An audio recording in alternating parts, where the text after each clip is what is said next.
Okay, so very good morning everyone. I am going to take your oral revision.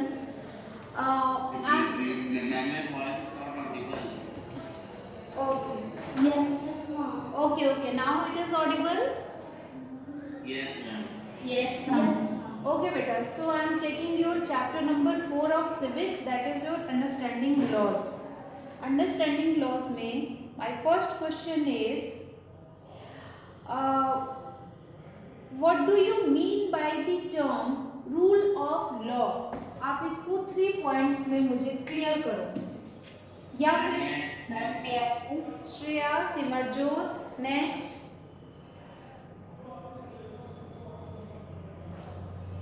ठीक है, श्रेया आप बताइए what is rule of law. Ma'am, the rule of law means that all the laws that are formed are applied equally to all the citizens. Second, no one can be above the law, whether a government official or a wealthy person. Very good.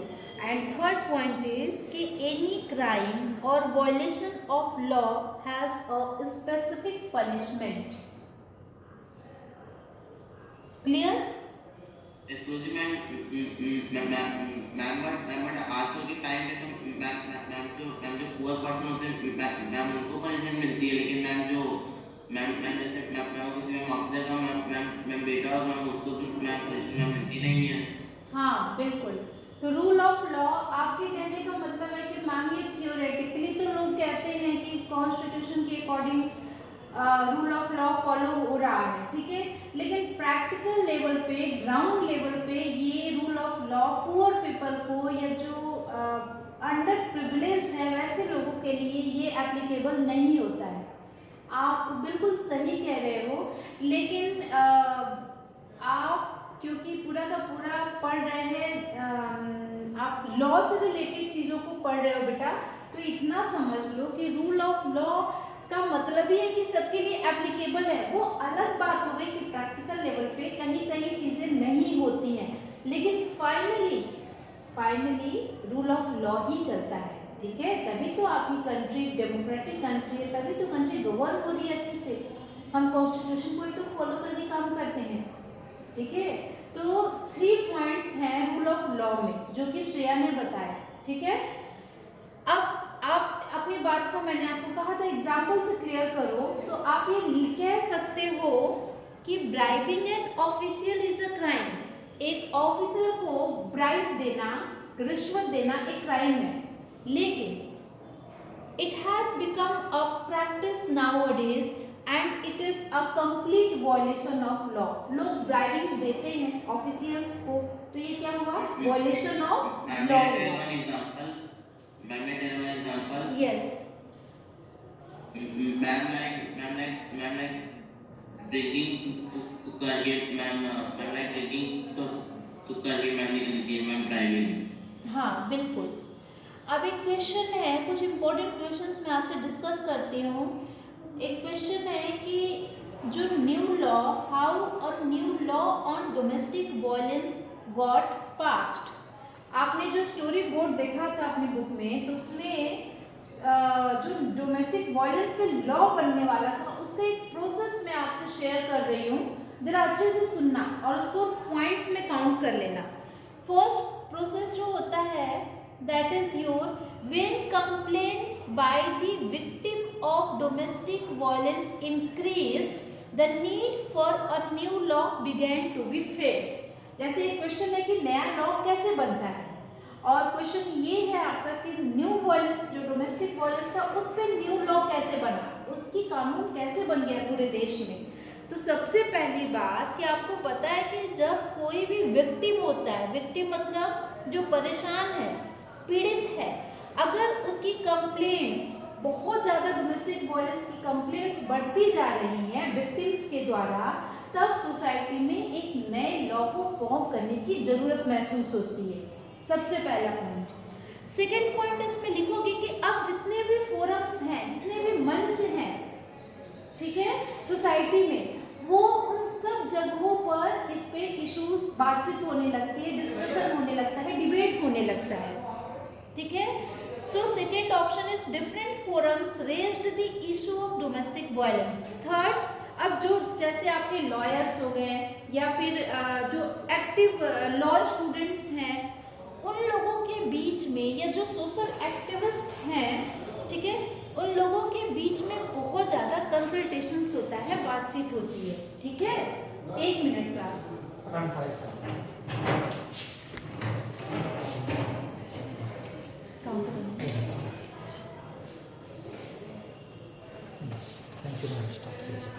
ठीक है, तो उन लोगों के बीच में जो consultation होती है, मतलब कि आपको एजुकेटेड लोगों के बीच में बातें चली गई है, पहले अलग अलग मंच पे लोगों ने डिस्कस किया, फिर जो लॉ एक्टिविस्ट हैं, सोशल एक्टिविस्ट हैं, उनके बीच में बातचीत होने लगी, और फिर जाके क्या होता है कि वो लोग क्या करते हैं, एक ड्राफ्ट फ्रेम कर रहे हैं कि अगर डोमेस्टिक वायलेंस बहुत ज़्यादा समाज में बढ़ रहा है तो किन किन पॉइंट्स को उसमें रखा जाएगा। जो हमने स्टोरी बोर्ड देखा था उसके बेस पे मैं ये बात कर रही हूँ, ठीक है।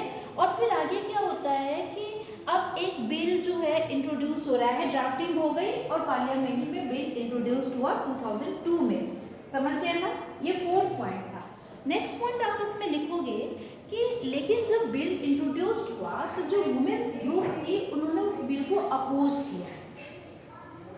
ये अपोजिशन पार्लियामेंट में नहीं हो रहा है, जब बिल बन के the bill was opposed by the women's group, parliament में जो वुमेन्स ग्रुप थी वो अपोज करती है।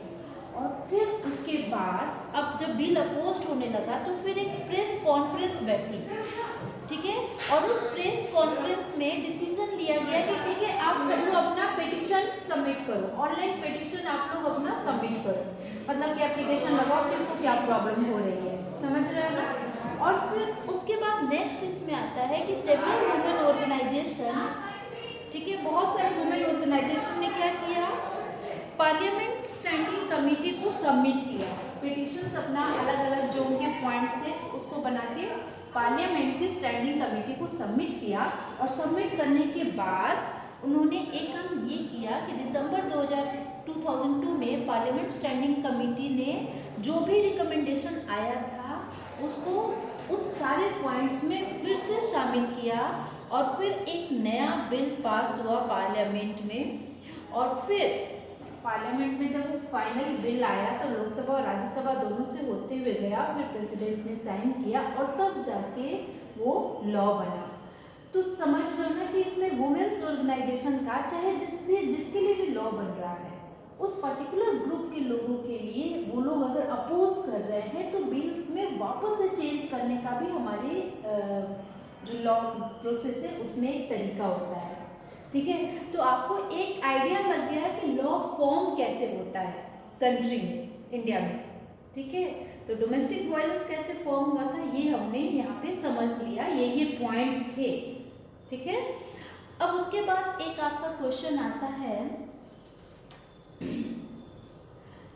आपको ये तो पता है ना कि सेडिशन एक्ट जो 1870 था वो एक आर्बिट्रेरी था, तो पहले तो आपको ये मालूम होना चाहिए कि सेडिशन एक्ट था क्या। So what was sedition act? Ma'am may I tell? Yes.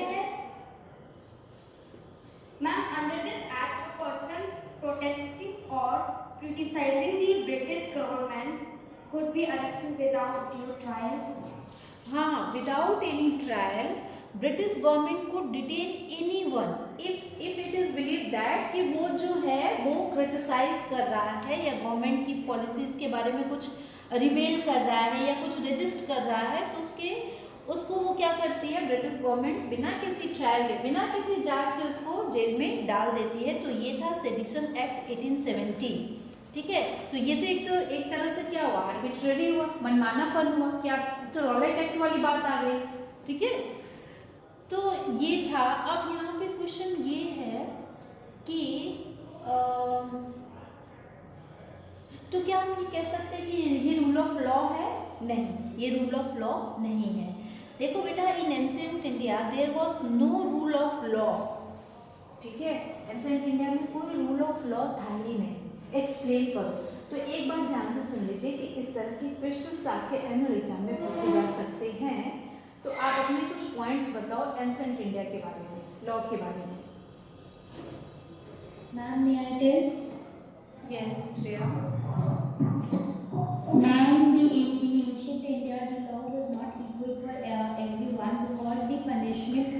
specific law varied upon the caste. If the person was belonging to a high caste, he was given less punishment, and if the person belonged to low caste, he was more harshly punished.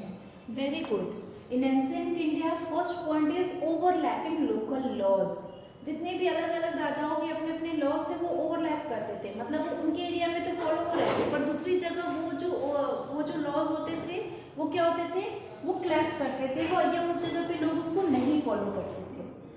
Clear हुआ ना. तो overlapping local laws. And next point is कि बहुत सारा जो punishment का तरीका था अलग अलग जगहों पे अलग अलग था, उनके कास्ट बैकग्राउंड को लेकर के था. लोअर कास्ट है तो उसके लिए अलग पनिशमेंट का प्रोसेस है, अपर के लिए अलग है. तो इससे क्या होता था कि मतलब आप समझ रहे हैं ना. तो ये सारी जो एंशिएंट इंडिया में लॉ को, ये था एंशिएंट इंडिया में लॉ को, there was no rule of law. ठीक है ना. अब एक क्वेश्चन है, नेक्स्ट क्वेश्चन सुनो.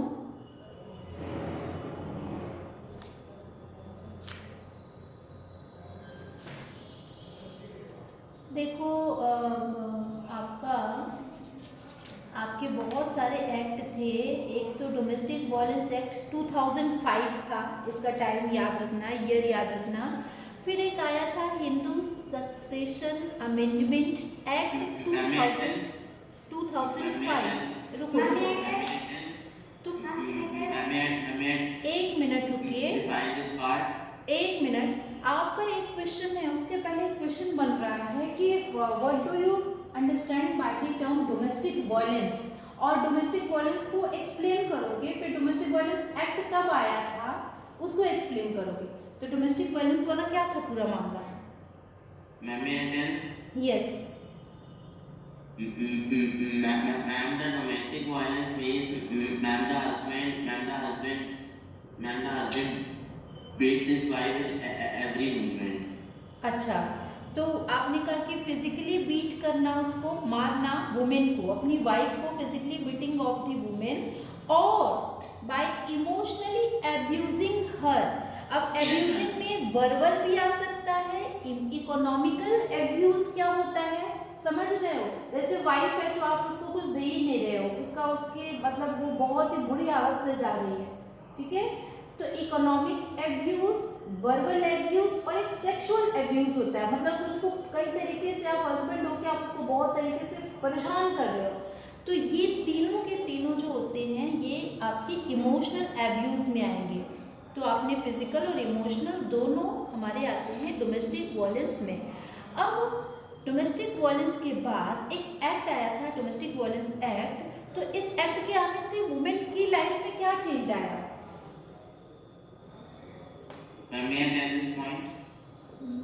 नेक्स्ट कोई दूसरा बताए. मैम, हाँ बोलो बेटा. श्रद्धा. ma'am, with this law, the women's not getting respect with the family and in-laws house. हाँ बेटा बिल्कुल सही बात है. और दूसरी चीज़ कि this new law recognise the rights of women to live in a shared household, कि आप उस घर में आप रूम मतलब उसी घर में आप शेयर कर सकते हो, रह सकते हो. And women can get a protection order against any further violence, कि अब आपके साथ आगे कोई भी वायलेंस नहीं होगी, इसकी भी प्रोटेक्शन मिल जाती है. ठीक है. तो ये है डोमेस्टिक लॉ. तो इस चैप्टर में हमने क्या क्या देखा था? रूल ऑफ लॉ देखा था, कैसे न्यू लॉ फॉर्म होता है, उसके स्टेप बाय स्टेप प्रोसेस क्या होती है वो हमने देखा था. ठीक है. और हमने अपने हिस्ट्री में देखा था कि वहाँ पे रूल ऑफ लॉ का क्या प्रोसेस है, और जो ब्रिटिश गवर्नमेंट ने जो अलग अलग रूल ऑफ लॉ लेके आई थी वो क्या था. तो ये सारी चीज़ें थी. ठीक है. अब ये बताओ कि आपके जो चैप्टर सिविक्स में 2 रखे हुए हैं उसमें कहाँ रिवीजन में कहीं कोई प्रॉब्लम आ रही है किसी कॉन्सेप्ट को समझने में. तो इस तरह से क्वेश्चंस आपके आ रहे हैं, लॉन्ग में भी, शॉर्ट में भी, और मल्टीपल चॉइस क्वेश्चन में भी. अब जैसे मान लो अभी तो हमारे पास टाइम है, हमारा जो नेक्स्ट होता है, मैं आपसे एक अगला नेक्स्ट चैप्टर का क्वेश्चन है वो मैं पूछती हूँ, जरा बताना. जुडिशरी. ठीक है. तो एक क्वेश्चन पूछा जा सकता है, what do you mean bye independent judiciary? Ma'am, may I tell?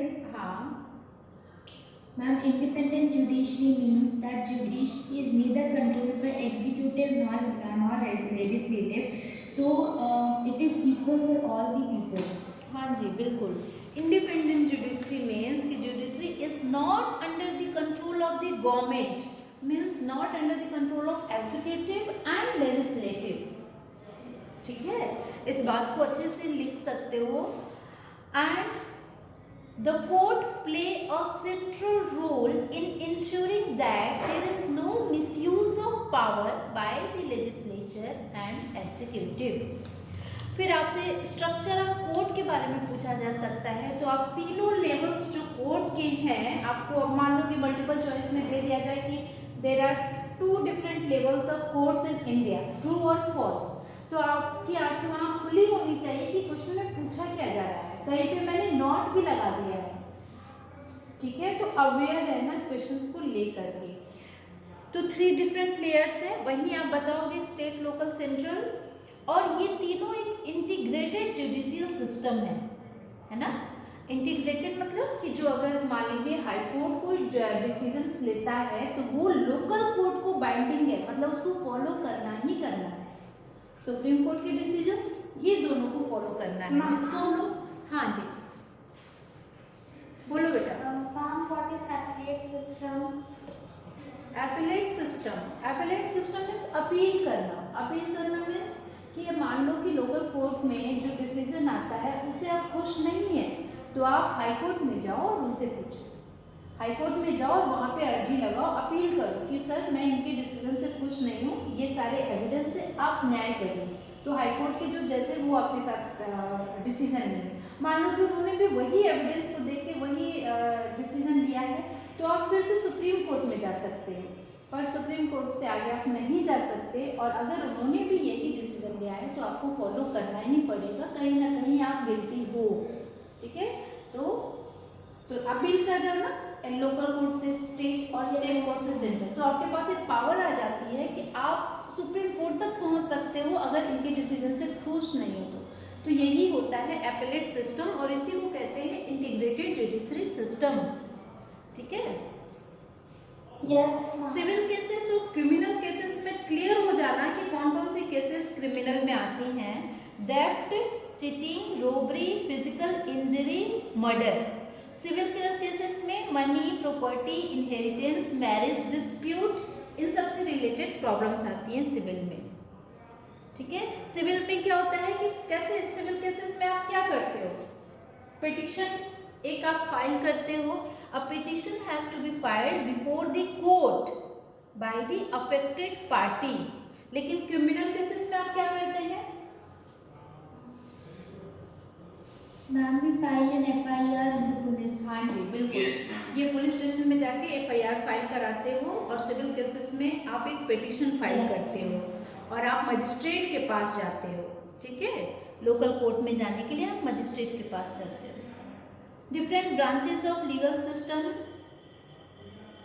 ये वाला PIL का रोल क्या है ये समझ लेना। बताइए PIL का क्या रोल है? Ma'am, may I tell? हाँ, Ma'am, no, yes, Ma'am, that one can file a petition before the court on the behalf of those who are affected by something. very good. And when this PIL was introduced? Ma'am, in early 1980s. 1980s by Supreme Court. by Supreme Court, yes, and it allowed any individual or organization to file a PIL in the High Court या फिर Supreme Court on behalf of those whose rights were being violated, है ना। और PIL का आपको मालूम ही है कि PIL आने के बाद से कितने इंपॉर्टेंट डिसीजंस लिए गए, क्या क्या फायदा हुआ जो बॉन्डेज लेबर थे उनको, है ना। जो बिहार में जो क्राइम्स वो क्या कहते हैं, जो क्रिमिनल उनको जो लोगों को जेल में डाला गया था जबरदस्ती, जो बॉन्डेज लेबर थे उनको ज़्यादा दिन तक रखा गया था जब उनका ख़त्म हो जाता है, लेकिन जब PIL किसी ऑर्गेनाइजेशन ने फाइल किया था तो उनको छोड़ दिया गया था। मिड डे मील का भी जो केस है वो PIL से जुड़ा हुआ है, ठीक है। तो ये इसके बाद से बहुत फ़ायदे हुए PIL के आने से। अब NCERT के क्वेश्चंस की अगर बात करो तो एक क्वेश्चन है, list 2 reason why you believe that an independent judiciary is essential to democracy. Ma'am may I tell? Yes, हाँ बताइए। Ma'am, independent judiciary is necessary in democracy to uphold and enforce fundamental rights of every person, because if there will be no judiciary, then there will be overlapping of fundamental rights. Very good. If there is no judiciary, then your fundamental rights will be violated easily by anyone. Very good. And one more reason is independent judiciary क्या करेगी? Please repeat the question. My question is कि why you believe that independent judiciary is essential to democracy? Democracy के लिए judiciary का independent होना क्यों जरूरी है? ठीक है। And also it controls power of executive. बिल्कुल, it also has the control on the power of executive and legislative. ठीक है। Lower court, high court, supreme court आप पढ़ चुके हो। ट्रू फॉल्स को अच्छे से समझ लेना बेटा, MCQs में जो क्वेश्चन आएंगे, ठीक है। आपको ये पता होगा ना कि सुप्रीम कोर्ट ने कुछ पुलिस के लिए कुछ लॉज लेके आए थे, कुछ नियम की रूल ये फॉलो करना होगा। वो सब क्या था पूरा प्रोसेस? पुलिस किसको डिटेन कर सकती है, किसको बुला सकती है पुलिस स्टेशन में? क्या 15 साल का अगर कोई बच्चा है तो क्या पुलिस उसको बुला सकती है? नहीं। किसी वुमेन को पुलिस बुला सकती है? नो। तो ये जो पुलिस की गाइडलाइन है ना जो कि आई थी, वो गाइडलाइन भी अच्छे से पढ़ लेना, समझ लेना, वो बहुत इंपॉर्टेंट है। तो सिविक्स का, ठीक है, supreme court was established on ma'am 26 January 1950. Very good. And हाँ ठीक है, हु अपॉइंटेड द जजेस ऑफ हाई कोर्ट?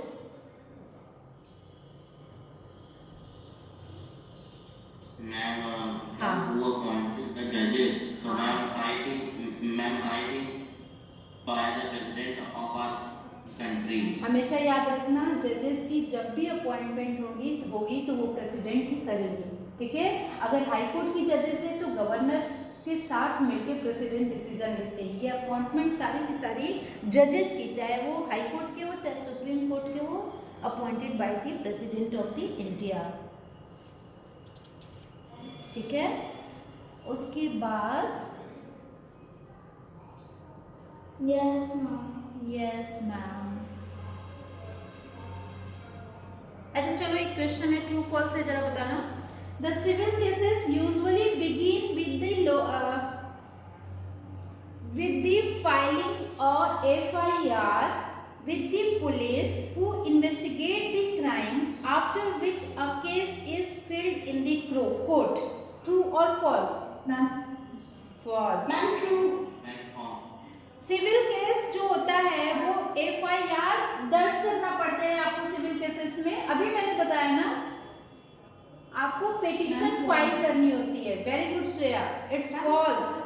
हाँ, पुलिस में जाके आप ये नहीं कहोगे कि सिविल केस है, मुझे इसके लिए क्या कहते हैं, किसी भी चीज़ के लिए आपको परेशान, छोड़ो ज़्यादा हो गया।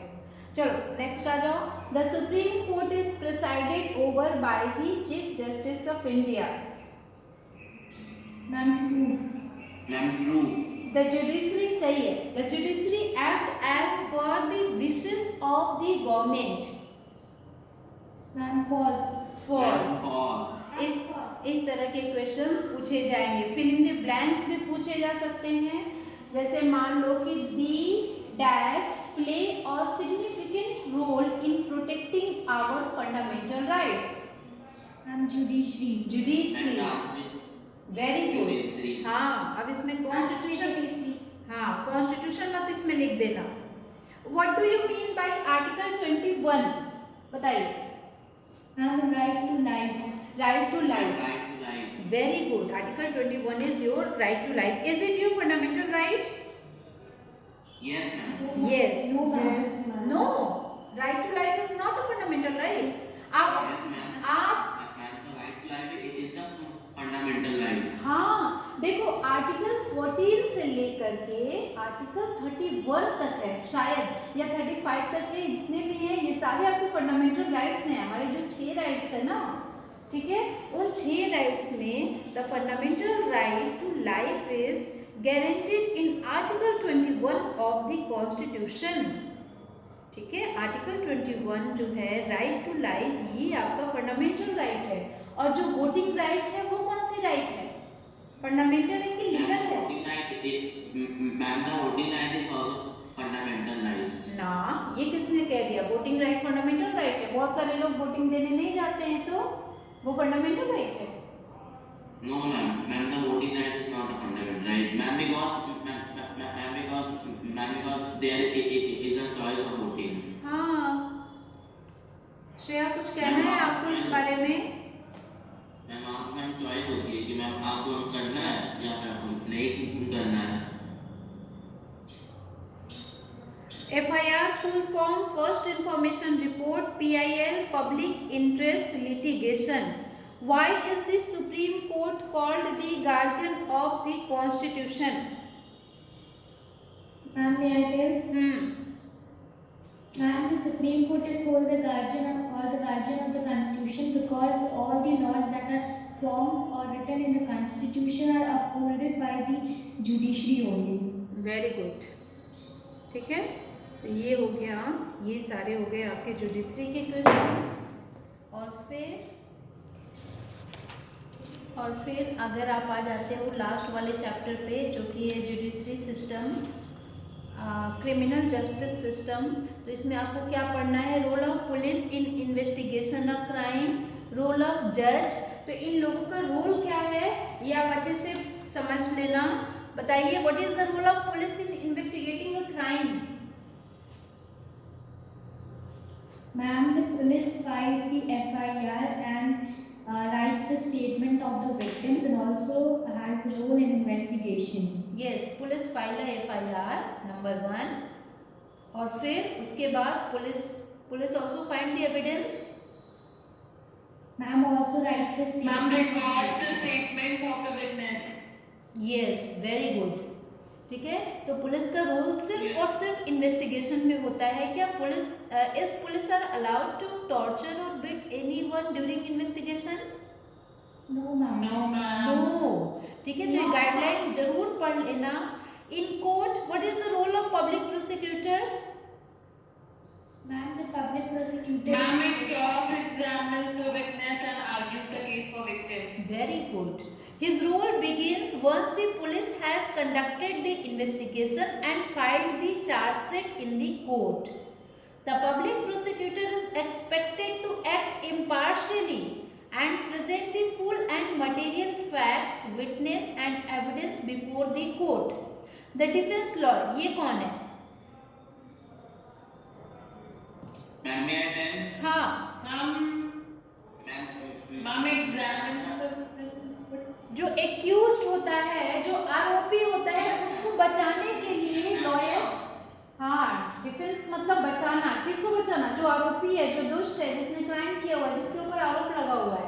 नहीं, ये जरूरी थोड़ी है कि आरोपी एक्यूज्ड जो है वो हमेशा ही गलत होगा, वो सही भी तो हो सकता है ना, उसके ऊपर झूठा एलिगेशन भी तो लग सकता है ना। ठीक है, तो जो एक्यूज्ड होता है उसके बिहाफ से जो केस लड़ते हैं उसको डिफेंस लॉयर कहते हैं। And defence lawyer also produce witness and evidence before the court in favour of his client. समझ रहे हो ना? तो पब्लिक प्रोसिक्यूटर, डिफेंस लॉयर, जज। What is the role of जज? Ma'am, may I tell? Ji, Ma'am, may I tell? Because the witness attacks the system. And the judge hears all the witnesses and any other evidence presented by the prosecutions and defense. हाँ, जज का काम है witness को सुनना, गवाहों को पहले अच्छे से सुन लो। दूसरा, एंड एनी अदर एविडेंस, और जो एविडेंस प्रेजेंट किए जा रहे हैं डिफेंस की तरफ से या फिर जो अपोजिट साइड में है उनकी तरफ से, उसको अच्छे से देखना, समझना, फिर डिसाइड करना कि whether the accused person is guilty और not, and if the accused is guilty the जज क्या करता है? Write the punishment. हाँ, जज give the punishment, Just give the punishment. हाँ, जज प्रोनाउंस दी सेंटेंस, सेंटेंस मतलब सजा, प्रोनाउंस मतलब सुना देता है, ठीक है। तो ये हो गए जजेस के काम।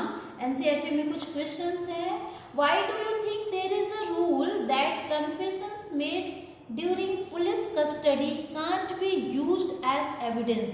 देखो एक रूल बना है ना कि जो भी पुलिस कस्टडी में रहने वाले जो लोग होते हैं, जिनको डिटेन किया जाता है, कैद करके रखा जाता है, अगर वो कोई कन्फेशन करते हैं, कन्फेशन समझते हो ना, अगर कोई चीज़ वो मान लेते हैं, ठीक है, तो उसको एविडेंस की तरह नहीं दिखाया जाएगा। अब ये नहीं कि पुलिस अपनी कस्टडी में उसको खूब रिपीट रही है और कह रही है कि तू कबूल कर कि तुमने किया है, तुमने किया। मान लो डर गया बेचारा, डर करके कह दिया हाँ मैंने ही किया है, तो क्या इस बात को कोर्ट में एविडेंस की तरह प्रेजेंट किया जा सकता है?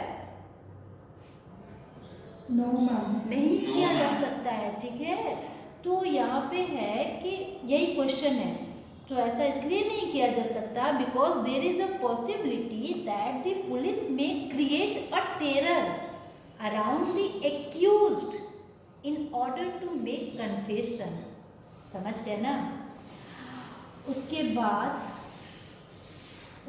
आपका कुछ क्वेश्चन और है, एक दो क्वेश्चन है। व्हाई डिड द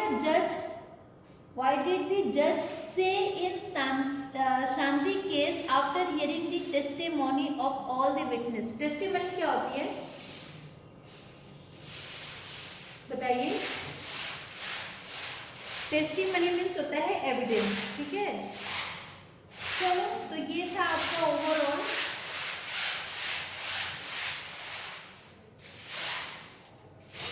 ठीक है, Excuse me, ma'am. हाँ जी।